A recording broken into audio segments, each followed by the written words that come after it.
All right, what's up, people? You're here with Sean Brooks, the realtor. And what I want to do is this. I want to share with you something that's going on in real estate. I made a video where I shared um, this video that aired during 60 minutes. But of course, YouTube blocked it. Now, the reason why they blocked it is because of what I was saying. So what I want to do is I'm just going to talk about this actual video. And I want you guys to go out there, find that video, play the video, watch the broadcast if you haven't seen it already.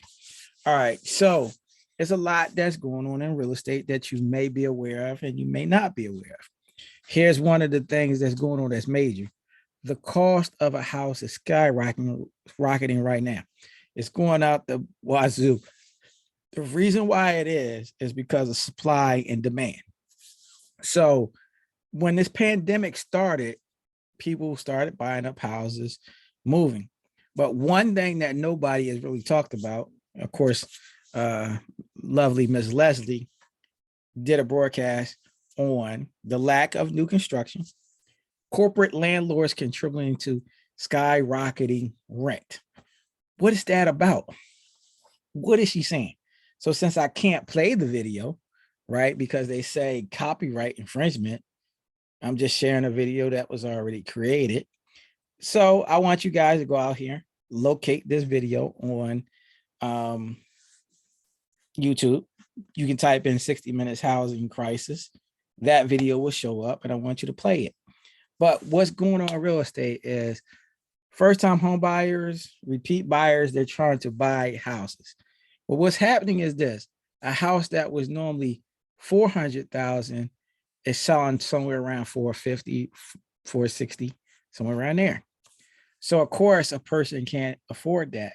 A lot of these deals are going down in cash.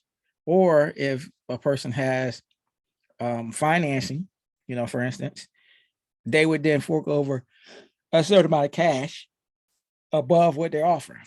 But what's happening is this, and this is something in this video, she's doing an interview with a hedge fund.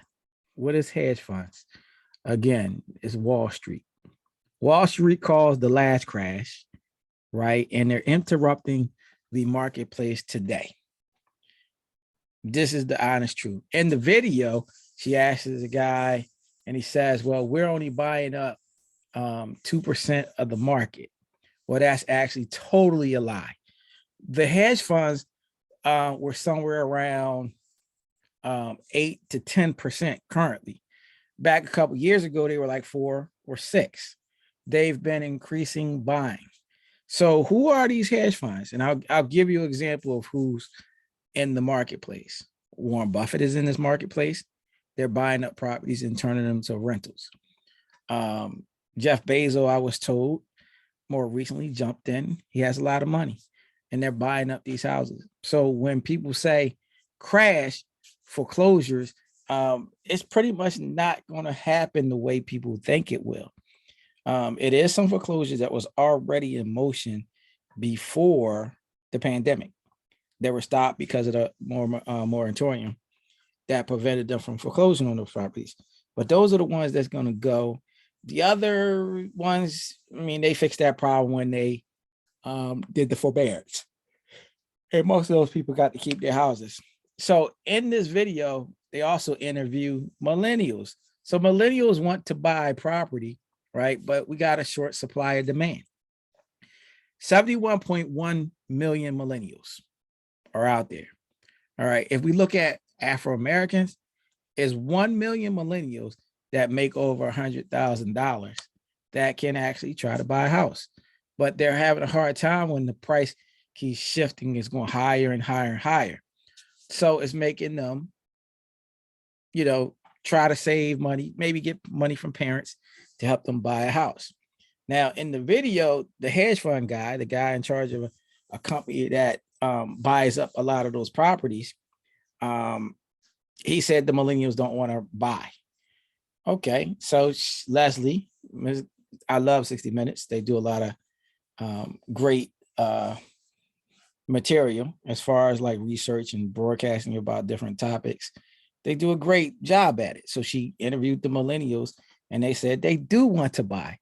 And see, this is just twisting to make it more acceptable that they can buy the property, turn it into rentals, and have you rent forever. Most of these rentals right now are going for $2,000 or more. You could buy a house. I mean, I'm sorry, at 1,800, you could get a nice house. At 1,500, you can get a nice house. But they're making it more difficult for people to buy because they want to turn what used to be a freedom of having the ability to buy a house, because America is one of the great countries that you can, whether you're a citizen or not, you can actually still buy a house. So what you want to do after you review this video, this is what I suggested. I suggested that we reach out to our senators and congressmen and say we don't want that as citizens. Like, they need to not be able to buy up the amount of properties that they're buying, because the more they buy, the less that you have to purchase yourself. Now, I agree. I agree with rather freedom in the marketplace, but I don't agree with Wall Street did back in 2008, and nobody was punished for it. It interrupted the marketplace.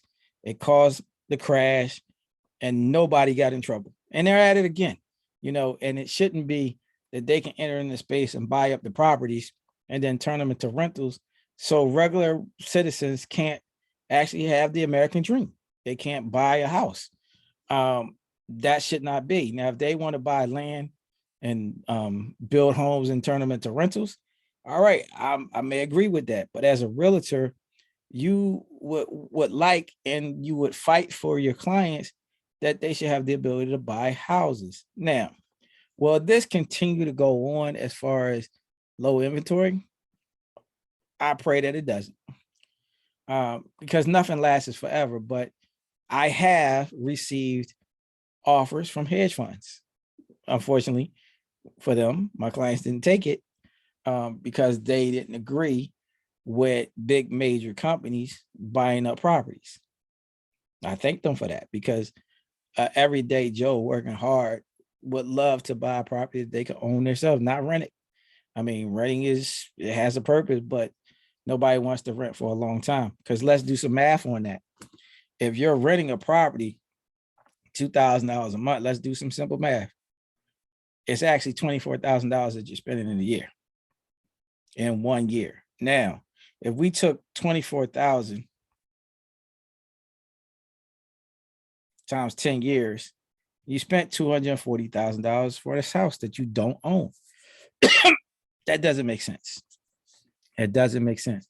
But I want you to go out here and just play this video and then share some comments at the bottom of this one.